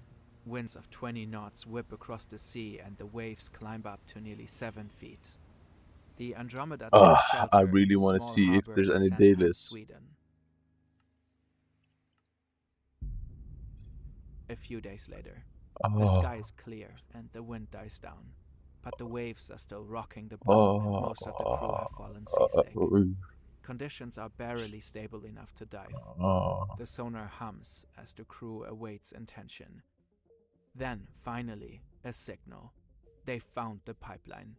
About 80 yards below, directly beneath the Andromeda. It's go time. Now or never. They lower a weighted rope into Why the water. not never? Just About a never. minute Just later, do it. it Pick hits never. the seabed. A plastic canister wrapped in a trash bag bobs on the surface as a makeshift buoy. It's marking the spot so they don't drift off. Two Just pick divers the strap on ladder. their scuba Yeah. tanks. Then they grab a separate tank filled with high-powered explosives. They carefully slip off the stern and attach the tank to the rope. One last check and they disappear, following the rope down into the dark. This is the pipeline, 260 feet below the surface. It's cold and dark. The pressure of the human body down here is about 9 times higher than at sea level. 2 beams of light cut through the darkness. They only have about 15 minutes on the seabed. To plant the bomb, they need to locate a connection joint along the pipeline. Their headlights can only illuminate 6 to 7 feet. This is so ahead of gay. them. After a bit, they find a Wait. seam. They place a silicone pad between the bomb and the pipe to amplify What the hell here? blast. Done. All set. At Oh my this god, it's depth, only. standard Oh, scuba no, gear won't that's a cut it. bid. The divers are most likely using advanced equipment, rebreathers, multiple tanks, and trimix He's breathing selling his gases. element collection? To avoid decompression sickness, they need to ascend slowly, with several stops along the way. The whole process takes at least 40 It's actually kind of minutes. gay. The I like it Andromeda though. has kept moving during Wait, the dive let me to see. avoid Ripper suspicion. skin? Oh, Now the ship baby, that is returns to bad. the makeshift buoy. For The them, crew not is me. relieved. They carry out multiple additional dives over the course of several days. They plant at least 6 bombs across the 2 pipelines. Each charge is fitted with a timer, set to go off on September 26. On the morning of September 23rd, the Andromeda is spotted drifting at Rostock Harbor. The staff from Mola Yachting arrive to check in the rental boat, but find it empty. The crew is already gone. Unexplained leaks in 2 major pipelines from Russia into Europe have become a major cause of concern for the European Union. Denmark, Poland and Sweden say they believe leaks in 2 major Russian gas pipelines to Europe are the result of sabotage. Tonight, sabotage at sea, that's what President Biden is calling the leaks and explosions on the Nord Stream pipelines. 3 days later, the saboteurs can watch the outcome of their mission live on TV. It worked. Except for one detail. One of the 2 lines of Nord Stream 2 remains intact. The crew accidentally hit the first line twice. But why? This doesn't help them. June 2024. Polish so stupid. authorities receive a European arrest warrant for Volodymyr Z by Germany's Federal Prosecutor's Office. Inside, they find the suspect's listed address in a residential suburb of Warsaw. Following EU law, Polish prosecutors are expected to act on such a warrant and detain the suspect. No questions asked. But apparently, the Poles do nothing. It's very likely the Poles who tipped off the Ukrainian diver and also the Ukrainian government in order to get him out of the country in time before he could have been arrested and put on trial in Germany. On the morning of July 6, at exactly 6:20 a.m., a BMW with Ukrainian diplomatic plates crosses the Polish border into Ukraine. The co-driver is Volodymyr Z. The suspected saboteur has vanished ever since. And for now, no arrest warrants have been issued for the rest of the crew, due to a lack of evidence. To this day, it's not definitely proven who was behind the Nord Stream attack. All suspects deny any involvement. That said, there's a growing body of evidence pointing towards the Andromeda theory. The yacht, the forged documents, the diving gear, the witness testimonies, the DNA. It all paints a compelling picture. There are credible indications that the former commander-in-chief of Ukraine's armed forces approved the plan. Still, nothing is off the table. Some experts haven't ruled out the possibility that the Andromeda may have been part of a more elaborate deception or false flag operation by Russia or the US. But many experts do believe the attack was likely carried out by Ukrainian patriots. Whether it happened with the government's blessing is up for debate. You could argue that the Ukrainian state wouldn't want to provoke a key weapon supplier like Germany and risk losing critical military support. The alleged attackers must have seen the pipelines as an immediate threat to Ukraine, as a tool of Russian leverage and thus a legitimate target. Today, no Russian gas flows through Nord Stream 1 or 2. Germany has managed to break free of its dependence faster than expected. Nord Stream was the most expensive, most ambitious, and most controversial underwater pipeline project the world has ever seen. Now, both pipelines sit idle, partially destroyed, deep beneath the Baltic Sea. Since March 2025, there's been talk of bringing Nord Stream 2 back online. A US investor has reportedly expressed interest in buying and repairing the pipeline, but no one knows just how realistic that is, or how Germany and the rest of Europe might respond.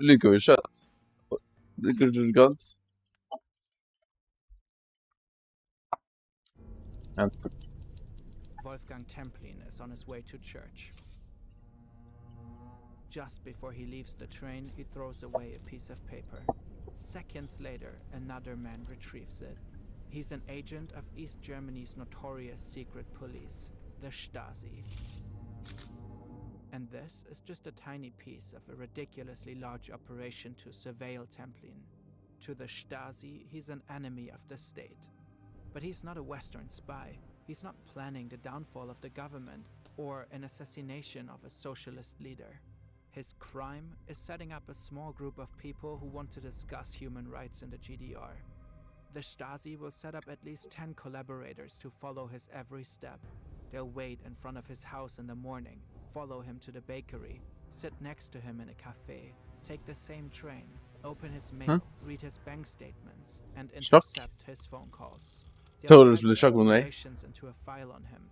It's several Anledda. Bibles worth of text. Jag må ju se när du spelar. They'll infiltrate his friend groups, harass him at home, spread false rumors, pressure his employers to fire him, threaten to take away his kids. They'll even plan to have one of their collaborators start an affair with his wife, just to wreck his marriage. They don't want to put him in jail. That would only make a martyr out of him. They want to break him psychologically, without leaving any trace. The Stasi was arguably the most intrusive and omnipresent surveillance agency the world had yet seen. The ingenuity of their methods is unparalleled. In this video, we will look at all the techniques at the Stasi's disposal, from regular spying all the way to the utter destruction of the victim's psyche.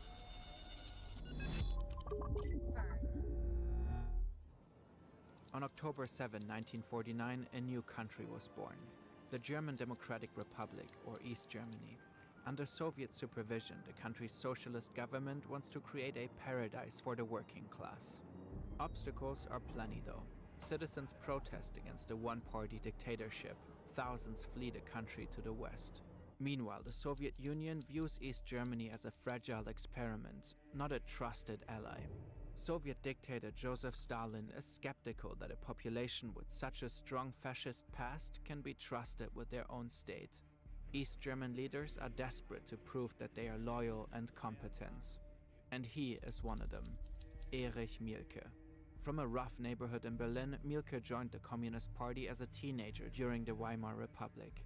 As a young man, he cut his teeth fighting fascists in the street. To prove his loyalty to the party, he even gunned down 2 policemen in broad daylight, as revenge for them killing a communist. With the Nazis on the rise and the murder warrant hanging over him, Mielke fled to the Soviet Union. He would spend World War II in exile, eventually working for the Soviet secret police. In Moscow, Mielke got a front-row seat of Stalin at his most paranoid.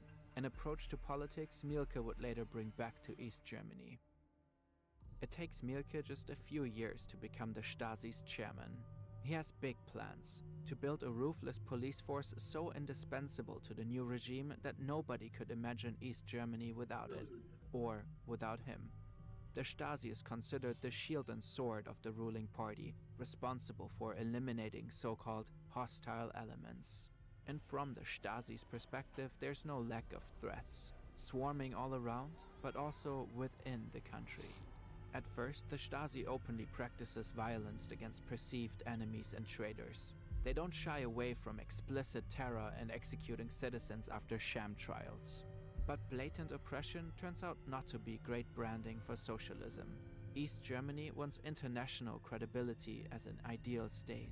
So the Stasi moves towards secrecy and surveillance instead. And this gives birth to the arguably most intrusive and omnipresent surveillance state the world had yet seen. It has been proven that people like Templin are incorrigible enemies of socialism. Anyone who associates with such people must be aware of the consequences. 6 a.m. The observation at the home of Central One started. For Templin, this is a regular day. He leaves the house at 7:30 a.m. He makes a short stop at the bakery. He takes the train to a residential building. He stays there about an hour, then takes the train back home. But someone is following his every step, and everything will be protocoled. In his very own Stasi file, they will give him a code name, Central One. 4:45 p.m. Central One left his home with his bike and a toddler, still with his brown shoulder bag. He drove to a church institution. There, he talks to the pastor. And that's it. Not much more happens after that. The agent's 17-hour-long shift ends at 11:35 p.m. At this point, Templin has been under surveillance for 16 years. But the special scrutiny given to him wasn't an outlier. Throughout the 1980s, the Stasi had tens of thousands of ongoing operations on other individuals deemed suspicious. Without context, numbers like that don't tell us much. But data analytics are powerful, and with Brilliant, you can learn about it too. Brilliant is an interactive learning app with fun, accessible courses in math, programming, science, AI, data, and more. It helps you build understanding from the ground up. Take their data visualization course, for example. It starts from the basics, building a solid foundation in reading graphs, then moves into spotting trends, comparing data, and observing relationships. You can derive clear insights from raw numbers and make better decisions grounded in logic, not guesswork. To learn for free on Brilliant, go to brilliant.org/fern, scan the QR code on screen, or click on the link in the description. Brilliant's also given our viewers 20% off an annual premium subscription, which gives you unlimited access to everything the platform has to offer. In the GDR, surveillance ran through every layer of society. Mielke even secretly surveilled the country's most powerful man, Chairman Erich Honecker. Mielke kept the most incriminating information in a red pleather suitcase, just in case he'd need it one day. The Stasi had access to everything: medical records, bank statements, school reports. But what they really wanted to know was what people were thinking behind closed doors. Naturally, this was no easy feat, so they had to get creative. This unassuming building in East Berlin looks like a regular post office. The workers inside wear postal uniforms. They tell their neighbors they just sort mail. But in reality, this is the headquarters of Department M, one of the Stasi's largest operations. Inside, hundreds of Stasi employees spent their days steaming open tens of thousands of letters and recording their contents. They scan and open packages, looking for forbidden items from the capitalist West. If they find money or anything valuable, they'll often keep it for themselves. Here in this other Berlin building is the headquarters of Department 26, responsible for acoustic surveillance. Over 1,000 employees secretly connect to bases like public telephones, apartments of informants, and telephone switchboards, automatically recording thousands of phone and closed-room conversations at once. But they don't actually have the staff to analyze all those conversations. They just keep them in case they need them later.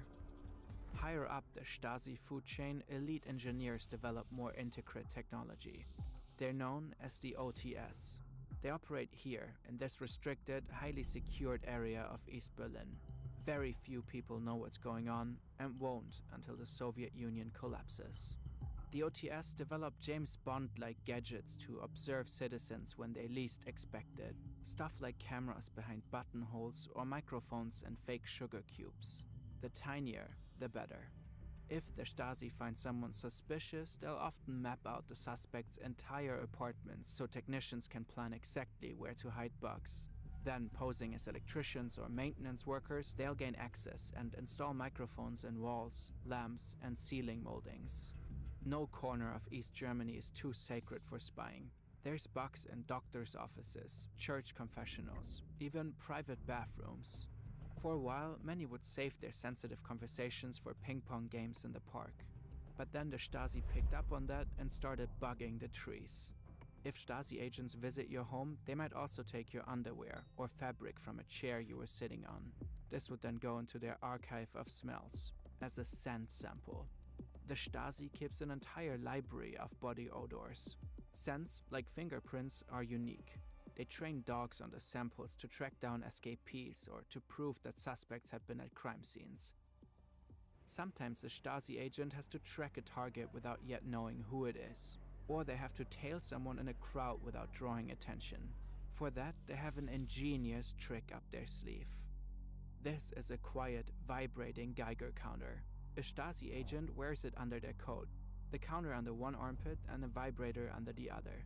To find an unidentified dissident or to follow a suspect inconspicuously, the agent just needs to follow the telltale ticking. That's because dissidents are often tagged with radioactive material. The Stasi sprays suspicious cars or rooms and sometimes even individuals directly with a high dose of scandium. Once contaminated, they can be followed using the hidden device. The Stasi is aware that radioactive tagging poses health risks, so they develop special air guns that can spray the substance from a safe enough distance for themselves. The secret police is also interested in seeing how West German money circulates, so they spray Deutsche Mark notes. The idea is to retrieve the banknotes and determine who is doing illegal business with enemies. By their own calculations, 2 notes in one man's pocket pose such a high risk to male fertility that it comes, in their own words, close to castration. Later, several East German dissidents will die of rare cancers. It's suspected to be connected to the high rates of radiation exposure, though it's not possible to know for sure. But the Stasi went even further. Templin is visiting an old friend, Werner Fischer. It's not just a casual hangout though. Fischer's hosting the second gathering of the Peace and Human Rights Initiative. And Templin, who's been interrogated and tailed by the Stasi before, knows the stakes are high. But at least it's just a small group of trustworthy people he's known for years, like Lothar Pawlitzak, a good friend from university. In the evening hours of May 17, 1987, another gathering took place in Fischer's apartment as part of the lecture series on Eastern Europe initiated by Templin. The Initiative for Peace and Human Rights is a rare thing in East Germany, an open opposition group formed of diverse ideologies. It encompasses committed Marxists who feel betrayed by their country's undemocratic expression of so-called socialism, but also Christians, liberals, and other ideologies that run counter to the state. It makes party officials very nervous. What Templin doesn't know, Pawlitzak isn't here today because he's interested in Hungarian history. He's here solely to spy on Templin. In fact, he's been reporting on him for more than 10 years. But Pawlitzak is not a full-time Stasi secret agent. He has a normal life and a normal job. He is what's called an unofficial collaborator. Basically, a citizen spy. No country in the 20th century devoted more resources to domestic surveillance than East Germany. By 1989, East Germany had a population of about 16 million citizens. That year, about 90,000 Stasi officers were on the payroll, about 1 secret policeman for about 177 people. A far higher ratio than the Soviet Union's secret police KGB or the Nazis' Gestapo. Beyond the absurdly bloated police apparatus, the network of unofficial collaborators was even more enormous. The country was absolutely crawling with amateur spies. Neighbors, co-workers, even kids discreetly betraying their own communities. Depending on the source, up to 200,000 unofficial collaborators supported the 90,000 official employees in spying on their citizens. At least 1 spy for every 60 citizens, possibly more. Many unofficial collaborators were in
Enthusiastic volunteers who supported the Stasi for ideological reasons. Pawlicak says he joined at 17 for a sense of adventure and the hopes to maybe become an agent abroad. Some snitched for cash payments or career advancement. Others were manipulated, blackmailed, or coerced into becoming informants. There are many cases of family members spying on each other. One famous case had a husband reporting his wife's every move to the Stasi for years. She only found out later when she read in her file whispered conversations they had in bed and even details about her sex life. The network of unofficial collaborators created widespread mistrust and fear. In the Stasi's own words, the unofficial collaborators were the main weapon in the fight against the enemy. Later this evening, Pawlicak walks home with another group member, Ibrahim Böhme. On the way home, the unofficial collaborator had the opportunity to talk to Böhme Ibrahim. The unofficial collaborator described Böhme as an intelligent person with high moral independence. Pawlicak carefully remembers the conversation, eager to report it back to his officer. What he doesn't know is that Böhme is doing the exact same thing. Two spies, spying on each other, neither the wiser. Pawlicak will report on Böhme. Böhme will report on Pawlicak. Both will report on Templin. As it turns out, on this very evening, 4 out of 16 participants were working for the Stasi. But being all around Templin is not enough. You see, Templin was with the Stasi himself for a while when he was young, but after a while he confided in his friends, uneasy about the job. Ever since, he's been branded a traitor. And a while back, Stasi Captain Gerhard Haas started targeting him with the agency's ultimate weapon, an operational procedure. Alright, so I need to actually do pest farming because, well, pest farming sucks ass. I'm not gonna lie, pest farming sucks. It's so bad now. What happened? I don't know. It's really sad. To know where he should deliver the car. He's holding a contract with Templin's name and signature on it for a car Templin never ordered, a very expensive car. Templin wouldn't be able to afford it even if he wanted to. He used to have a great job at the Academy of Sciences. It's like broken now. You mean it's good? What do you mean? There's no way you think it's good. Are you crazy? There is no unemployment in the country, meaning there's no need for unemployment. It's not good at all. Templin and his wife tried it's so to bad. piece together a living with whatever odd jobs they can rustle up. Later, Templin It's so unbelievably bad. What do you mean? Sabotaging his career. At first, Templin thinks this business with the car could be a misunderstanding. Cultivating 10 already? Are you sure? More times, more delivery men with fake contracts. How is it cultivated 10? More calls. 25 million cultivated jobs is cultivating 10. What the fuck? Oh hell no, bro, what? Arrive with more unwanted deliveries, more cars, it's so trash. Valuable antiques. Then it gets weirder. A cement is that from normal farming or is this from during feast? Because I know it's good during feast. Of live chickens. Wolfgang has to send them all away. Some threaten to roughen him up. Many have traveled for where? How? How? And all are I don't really get it. I don't see it at all. And it gets in the way of his Look at my profit tracker. 15 mil an hour. Exactly the point. And it's only the beginning. Time for the next stage of Templin's operational procedure. Haas is typing up an action plan. Main goals: isolating and discrediting Templin with respect to other initiators of political underground. 15 mil an hour is what I'm at. Destabilization and criminalization. It's a method developed by Mielke himself, codified as policy in Directive 1/76. According to his I don't know when my tracker counts and when it doesn't count, because killing the pest now is like super quick, right? So like the normal farming makes probably more money than just the pest now. Because if you do, because I assume you make more from actually farming the crops now. Because you just, it takes like 4 seconds to kill the pest. The ultimate aim was to break the spirit of rebellious individuals and I know I'm missing a lot of fortune too though, so I don't know. But that won't add up 50 mil more an hour though. So against all obstacles, he but I think on average you should be making like 30 mil an hour from just the crops you're farming. So the pest is on top of that. I'm not too sure though. I don't really know any profits. Activists are acting more and more openly, and Templin is in the middle of it all. So the Stasi escalates. They get the unofficial collaborators to up the ante with smear campaigns to ruin. Yeah, no, the pests are quick. But like, we are talking per hour, so like every hour, or do you mean every hour of actively pest farm? Or like actively killing pests? What do you mean? And they're spreading false information that suggests because you don't even get that many pests an hour now, though. I don't really see it. I don't get that many pests an hour. It's like 6 to 7 every 2 minutes, something. I'm triple pet swapping though, because I need sowdust. So I'm not using roast strike for farming. But their plan doesn't pan out. But that still won't like this. Or the assigned seducer wasn't very good at his job. Instead, Regina and Wolfgang are arrested, and after no trial or verdict, they're forced into temporary exile. They're separated from their children, who, like the children of many dissidents, are snatched up and placed in a home. Anything to crack him. The Stasi called this crack him? Hey, yo! Which means What do you mean cracking him? Breakdown. Every case was unique. The Stasi would use all the information. Isn't Halientis worthless now too? Like, what crop is Sakura farming? In a hyper-specific way. All those dull hours of surveillance enabled the Stasi to know exactly what would hurt a target most. For Templin, it was his family, It's probably his farming career, like and his reputation as an activist. moonflower or Some something. victims were simply made to feel crazy. A favorite tactic was for Stasi agents to sneak into a target's apartment and rearrange the furniture. But just slightly. Clocks were changed, fridges rearranged. Just enough so that targets would start to question reality. Even many He does years wet? after the wall Really? fell, victims There's of no way wet Sowdust makes that much demonstrate money. higher levels of extreme distrust and heart Does problems. it? Doesn't. Some died by suicide. I thought the rare crops made good money, Exiled like to the West Helianthus, Germany, no? Wolfgang Templin and his wife Because Regina were the amount of still spied overbloom you on get now and is like intimidated diabolical. by Stasi agents. But they kept Like up their Helianthus is always activism, over still in 2x close the chance contact that with it used to be. dissidents back home.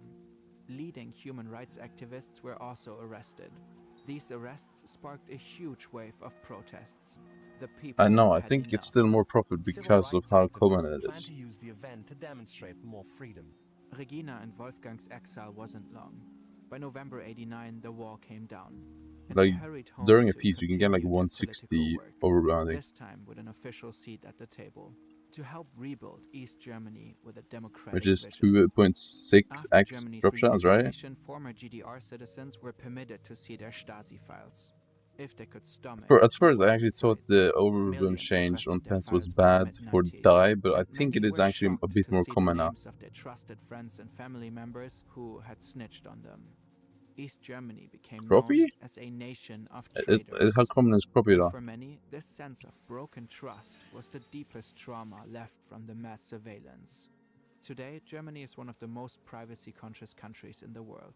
Wait, East isn't Germany that has actually meta to strikingly high have one levels of pest suicide left? and alcohol abuse. Or no? From 1949 Like, to I have one pest 1990, left there about now. Is that good? 50% more East I think it Germans is, took right? their own lives than West Germans. It's kind of hard to A make complex it issue, that work and to though every blame it time. But solely on the political system is an oversimplification. Still, the emotional damage inflicted by the regime can't be ignored. After the German reunification, yeah, but Erich Mielke was the imprisoned for plots. the But murders that's of where the I'm two killing my pest policemen though. in 1931. So I get But he was fortune when never killing formally pests, right? indicted for the crimes he committed as head of the But Stasi. my fortune is so bad When he anyway, so it died, doesn't really matter. crowds celebrated. I don't His think you grave understand how was bad my fortune defaced is. within hours of his burial. After the fall of the GDR, he said, "Millions have died for nothing. Everything we fought for. It has all amounted to nothing." Damn.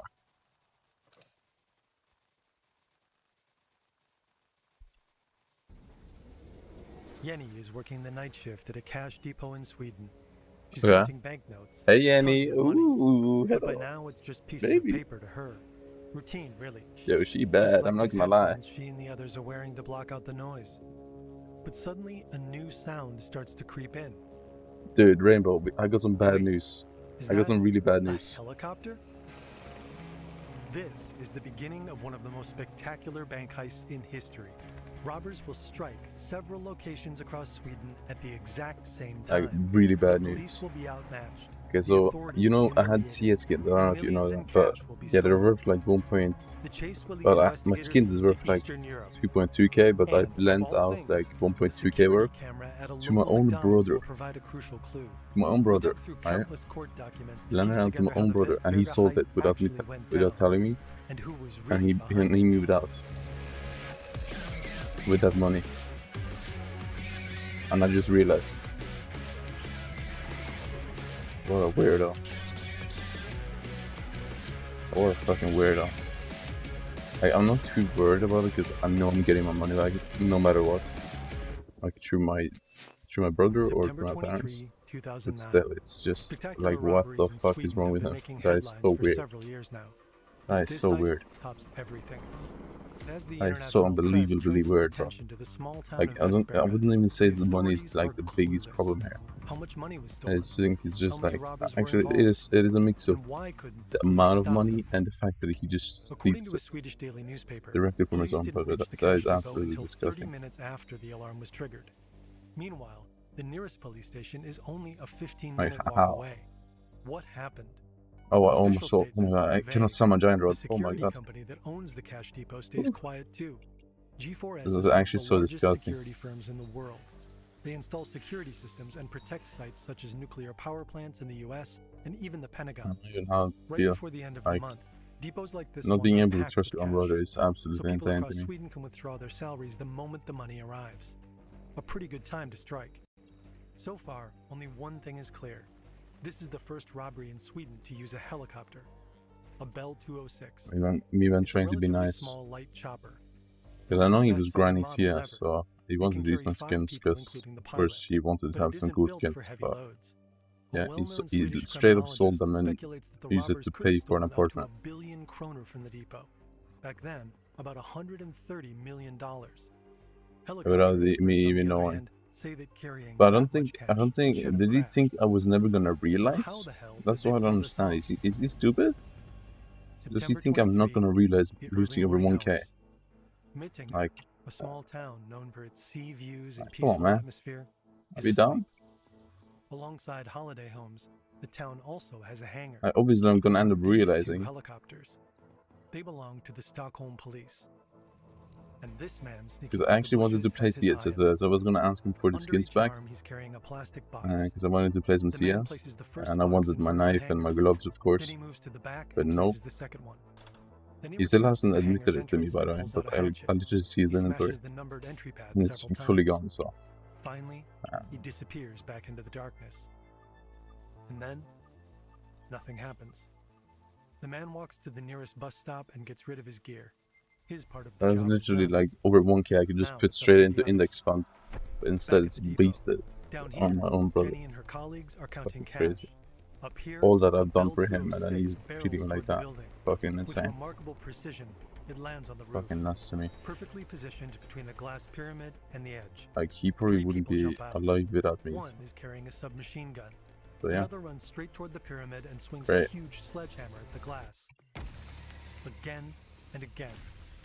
Meanwhile, his accomplice calmly unloads his gear. Explosives, climbing ropes. You literally stopped him from doing that. 2 ladders are attached to the helicopter's skids. That's what committing detach one of them and set it down beside the chopper. After a few more swings, the glass gives way. Like 2 years ago. The helicopter lifts off.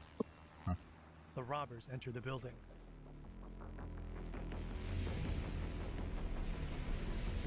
And he's older than me too.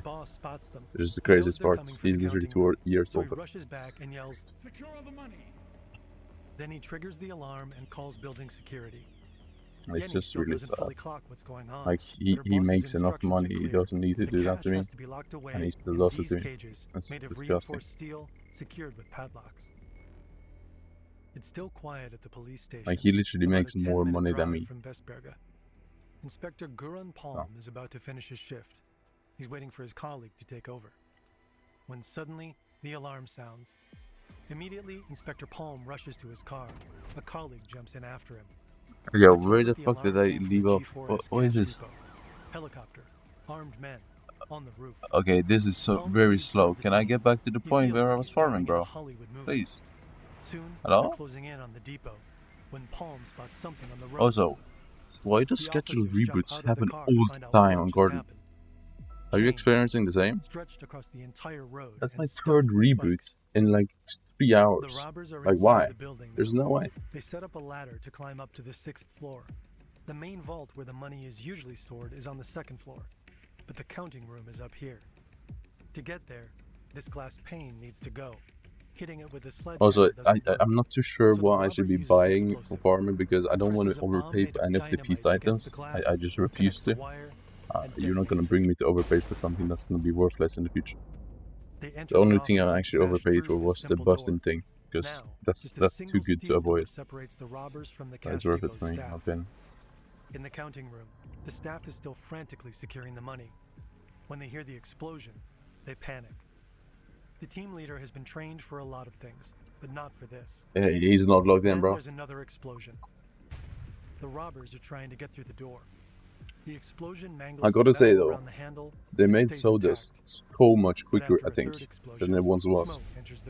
Like, it's pretty insane. Staff needs to get out of here fast. Just look how much sowdust I'm getting on the right side. Into the main vault on the 2nd floor. They leave the room through a secondary exit. It's like 1K per second. And enter an airlock just I outside feel like they've adjusted the amount you get per block break.